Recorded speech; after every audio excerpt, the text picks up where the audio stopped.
அனைவருக்கும் வணக்கம். ஊராட்சி ஒன்றிய நடுநிலைப்பள்ளி அஸ்காட்டுப்பட்டி பள்ளியை சேர்ந்த மாணவர்கள் இன்றைய சமுதாயத்தில் இளையோர் மூத்தோர் எதிர்நோக்கும் சவால்களை பற்றி நாடகமாக நடிக்க வருகிறார்கள்.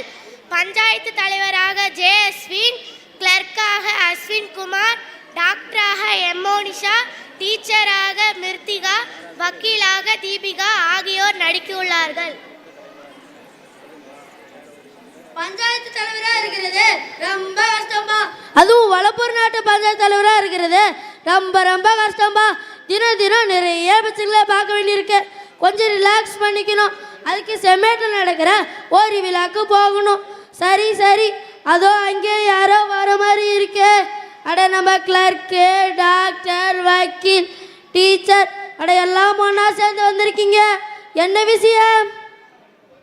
ஆமா ஐயா, நாங்கள் எல்லாரும் செமேட் நடக்கிற ஒரு விழா பார்க்கிறா வந்திருக்கிறோம். எல்லாருக்கும் வணக்கம் சொல்லலாமா? அனைவருக்கும் வணக்கம். விழித்திருப்போம், துணிந்திருப்போம், துணித்தெழுவோம், அன்பில் ஒன்றாய் இணைந்திருப்போம், நம்பிக்கையை நாளும் வளர்த்தெடுப்போம், அன்பில் ஒன்றாய் இணைந்திருப்போம், விழித்திருப்போம், துணிந்திருப்போம், துணித்தெழுவோம். என்ன கிளர், எதை பத்தி கவிதையெல்லாம் சொல்றீங்க? ஐயா, நம்ம சமுதாயத்தை பத்தி தான். ஓ அப்படியா? சமுதாயத்தில் இருக்கிற யாரை பத்தி சொல்றீங்க? ஐயா, இளைஞர்கள் முதியோர்கள் சந்திக்கிற சவால்கள் பத்தி தான். என்ன டாக்டர், சரியான நேரத்தில் தான் வந்திருக்கீங்க. இளைஞர்கள் முதியோர்கள் ஏதோ சவால்களை சந்திக்கிறாருன்னு சொல்றாரு நம்ம கிளர்க். ஆமாயா, கிளர்க் சரியாதான் சொல்றாரு. இன்றைய இளைஞர்கள் சமுதாயத்துல நிறைய பிரச்சனைகளை சந்திக்கிறாங்க. அப்படியா? என்ன மாதிரியான பிரச்சனைகளை சந்திக்கிறாங்க? அதாயா, போதை பழக்கம், செல்போனுக்கு அடிமையாகிறது. இதனால உடல் ரீதியான மன ரீதியான பிரச்சனைகளை சந்திக்கிறது தான். என்ன இவ்வளவு ஒரு பிரச்சனைகளை சந்திக்கிறாங்களா? அட பாவமே. ஆமாயா, 16லேருந்து 24 வயசுள்ள மாணவர்கள் இதுக்கு அடிமையாகிறாங்க. கோவிட்-19 கால விடுப்பின் போது ஏற்பட்ட தனிமை, சினிமாவில் வர ஹீரோ பார்த்து கற்றுக்கிட்டது, யூடியூப்பில் வர வீடியோ பார்த்து தானும் அதே மாதிரி நடந்துக்கிறது, பெற்றோர்கிட்ட இருக்கிற தவறான பழக்கங்களை பார்த்து அதையே திரும்ப செய்கிறது, பேர் குரூப் மாணவர்கள் சொல்கிறத கேட்டும் இதுக்கு அடிமையாகிறாங்க. அப்படியா? போதைன்னு சொல்றீங்களே, மது குடிக்கிறது மட்டும்தானா? ஐயா, அது மட்டுமல்லங்க, கஞ்சா, புகையிலை, ஹெராயின் இதெல்லாம் தான். தன்னார்வ தொண்டு நிறுவனம் தமிழக பள்ளிகளை ஆய்வு செய்ததில் சென்னை, திருவண்ணாமலை, நீலகிரி மாவட்டத்தில் போதை பழக்கம் அதிகமாக இருக்கிறதோட மட்டுமல்லாமல் 9% மாணவர்கள் இதுக்கு அடிமையாயிட்டாங்க. அப்படியா? இதற்கு நம்ம அரசும் எதுவுமே பண்ணலையா? நிறைய பண்ணியிருக்காங்க ஐயா. 1998 உலக போதை பழக்க தடுப்பு மாநாடு நடத்தியது. ஜூன் 26ஆம் நாளை உலக போதை பொருள் ஒழிப்பு தினமாக கொண்டாடுறது. இதெல்லாம் தாங்க. அப்படியா? போதைக்கு அடிமையானவர்கள் எப்படி இருப்பாங்க? ஐயா, எந்த குழந்தையுமே பிறக்கும்போது நல்லவங்க தான். போதை பழக்கத்துக்கு அடிமையான மாணவர்கள் படிப்பில் மந்தம், அடிக்கடி பள்ளிக்கு ஆப்சண்ட் ஆகிறது, பேச்சில் எதிர்ப்பு, சுத்தமில்லாமல் இருக்கிறது. இது மட்டுமல்லாமல் போதை, உடல், மனநிலை, ஆளுமை இதெல்லாம் பாதிக்குங்க. அவங்கள அறிவிலக்க செஞ்சு மிருக நிலைக்கு தள்ளுதுங்க. அட பாவமே. நம்ம பிள்ளைகளோட படிப்பை கெடுத்து தன்னம்பிக்கையை தகர்த்து சோம்பலத்தன இந்த போதை வாழ்க்கை தேவையா? என்ன இளைஞர்களே, இதை பற்றி சிந்திப்போமா? சரிங்க டாக்டர், இதுக்கு என்னதான் வழி? ஐயா, பாதிக்கப்பட்ட மாணவர்களை தனியாக அழைச்சி போதையோட தீமையை பற்றி பேசுறது, பள்ளிக்கு வர ஆர்பிஎஸ்கே மனநல மருத்துவர்கள் மூலமாக கவுன்சிலிங் கொடுக்கறது, மாணவர்களுக்கு போதைப் பொருள் கிடைக்கிற வழியை தடுக்கிறது, காவலர் உதவியை நாடுறது, பள்ளியில் பிடிஏ எஸ்எம்சி மீட்டிங்கில் நம்ம முதல்வர் ஐயா சொன்ன அறிவுரைகளை சொல்லி மாணவர்களோட இடைநிற்றலை தடுக்கிறது, நம்ம மாவட்ட ஆட்சியர் தலைமையில் ஒரு குழு அமைச்சு ஒவ்வொரு பள்ளி கல்லூரிக்கும் சென்று விழிப்புணர்வை ஏற்படுத்துகிறாங்க. மாவட்ட ஆட்சியர் தலைமையில் ஒரு குழுவா? பரவாயில்லையே. எல்லா துறை அலுவலகங்களிலும் இணைந்து விழிப்புணர்வை ஏற்படுத்துகிறாங்க. இது நல்ல திட்டம்தான். டாக்டர், இதற்கு நம்ம அரசும் சட்டமும் எதுவுமே பண்ணலையா? ஏன் பண்ணல? பாதிக்கப்பட்ட மாணவர்களுக்கு விழிப்புணர்வு முகாம் ஏற்படுத்தி அவங்களோட எதிர்காலத்தை பற்றியும் குடும்பத்தை பற்றியும் பேசுறது, போதை மறுவாழ்வு மையத்தில் சேர்த்து சிகிச்சை கொடுக்கறது, இதெல்லாம் தாங்க. இது மூலிமா போதை இல்லாத தமிழகத்தை உருவாக்கணுங்கிறது தான் நம்ம முதல்வரோட கனவு.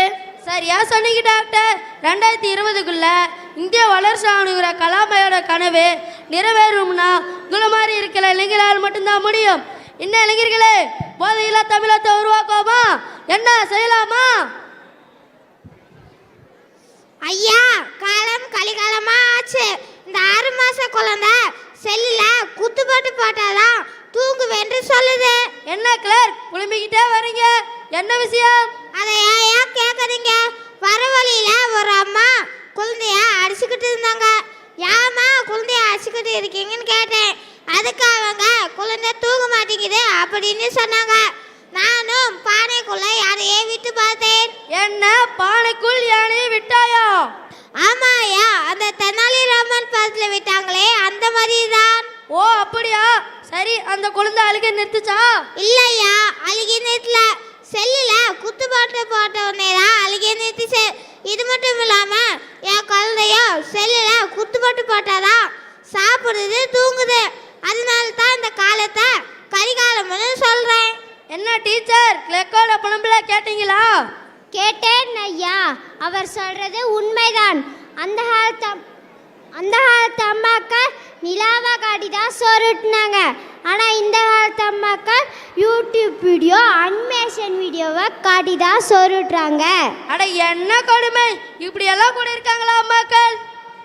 ஆம் ஐயா, ஃபுட்பால் வாலிபால் விளையாடுறத விட்டுட்டு செல்லில் PUBG, Trudeau game, free fire, rummy, Winzo இந்த விளையாட்டெல்லாம் விளையாட்டு அக்கௌண்ட்டில் இருக்கிற பணத்தெல்லாம் காலி பண்ணுறாங்க. இது மட்டும் இல்லாமல் கைவலி, கண்வலி செல்லிலே இருப்பதால் பேச்சாற்றல் பாதிப்பு, கண் பார்வை கோளாறு ஏற்பட்டு ஆஸ்பத்திரி அலைய வேண்டியது இருக்கு ஐயா. இதனால் மன அழுத்தம், கவனக்குறைபாடு, கற்றல் திறன் குறையும் ஐயா. என்ன இந்த அளவுக்கு குழந்தைகள் பாதிக்கிறாங்களா? என்ன பெற்றோர்களே, உங்க குழந்தைகளோட கண்ணு கேட்ட பின்னாடி சூரிய நமஸ்காரம் எதிர்க்கு யோசிச்சு பாருங்க. டீச்சர், இதுல இருந்து பிள்ளைகளை மீட்க வழியே இல்லையா? ஏன் இல்லை ஐயா, முதல்ல பெற்றோரான நாம பயன்படுத்தாம இருந்தா பிள்ளைகளை கட்டுப்படுத்தலாம். எடுத்த உடனேயே முழுமையாக கட்டுப்படுத்த முடியாது. பயன்படுத்துகிற நேரத்தை குறைக்கணும். அந்த நேரத்திலையும் எஜுகேஷன் சம்பந்தமான வீடியோ பார்க்க வைக்கிறது, வெளியே விளையாடும் நேரத்தை அதிகரிக்கிறது, ஸ்னாப் சாட் என்கிற அழகூட்டும் ஃபோட்டோவை எடுக்க வைக்கிறது, இதெல்லாம் தாங்க ஐயா. மனிதனோட 6வது விரல் செல்போன் தான்ங்கிறது சரிதான். அவங்க சமூக ரீதியாக சந்திக்கிற பிரச்சனைகள் என்ன டீச்சர்?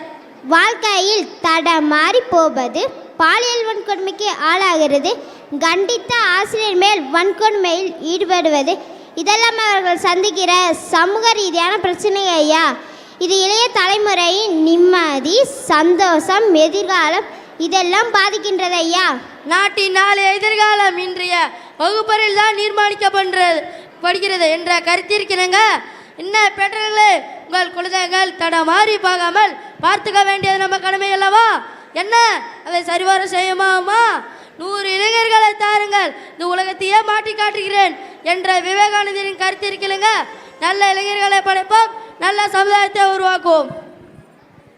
பட்டினி கிடந்து பள்ளியில் சேர்த்தேன், கல்மன் தூக்கி கல்லூரியில் சேர்த்தேன், வெயிலில் வந்து வேலையில் சேர்த்தேன், மகனே நீயோ என்னை முதியோர் இல்லத்தில் சேர்த்தாய். என்ன கிளர், சோகமாக பாட்டெல்லாம் பாடிக்கிட்டு வரீங்க? பறவைகளெல்லாம் ரக்கமுளைச்ச உடனே கூட்டு விட்டு பறக்கிற மாதிரி நம்ம பிள்ளைங்களும் கல்யாணம் உடனே பெற்றவங்கள காதல விட்டுட்டு போயிடுறாங்க. அதை பற்றி தான் சொன்னேன். என்ன பிள்ளைங்க பெற்றவங்களை கதறி விடுறாங்களா? என்ன வக்கீல், இதை பற்றி சொல்லுங்க. ஆமாங்க ஐயா, 60 வயதுக்கு மேற்பட்டவங்கள தான் முதியோர்னு சொல்கிறோம். முதுமைங்கிறது நாம் ஒவ்வொருத்தரும் வாழ்க்கையில் எதிர்கொள்கிற ஒரு பருவம் தான். ஆனால் அது புரியாமல் நம்ம பிள்ளைங்க பெற்றவங்களை தெருவோரங்களை கையேந்த விடுறது, முதியோர் இல்லத்துல சேர்த்துறதுன்னு கொடுமைப்படுத்துறாங்க. அட பாவமே, தளர்ந்த நடை, முதிர்ந்த முகம், நரைத்த தலை, இதெல்லாம் முதியோர்களின் அடையாளம். அப்படிப்பட்ட அவங்கள அனாதையா தவிக்க வருது சரியா? அவங்க நிலைக்கு எப்படி தள்ளப்படுறாங்க வக்கீல்? வாழ வேண்டிய காலத்துல தங்களுக்காக வாழாம குழந்தைகளுக்காக வாழ்ந்த அவங்கள வயதான காலத்துல ஒரு வேண்டாத பொருளாகவும் விரலில் உள்ள ஆறாவது விரல் போலவும் ஒதுக்கி வச்சிடுறாங்க பிள்ளைங்க. அட பாவமே, பெத்தவங்களுக்கு ஏற்பட்ட நிலையை பார்த்தீங்களா வக்கீல்? வேற என்ன பிரச்சனைகள்லாம் வருது அவங்களுக்கு?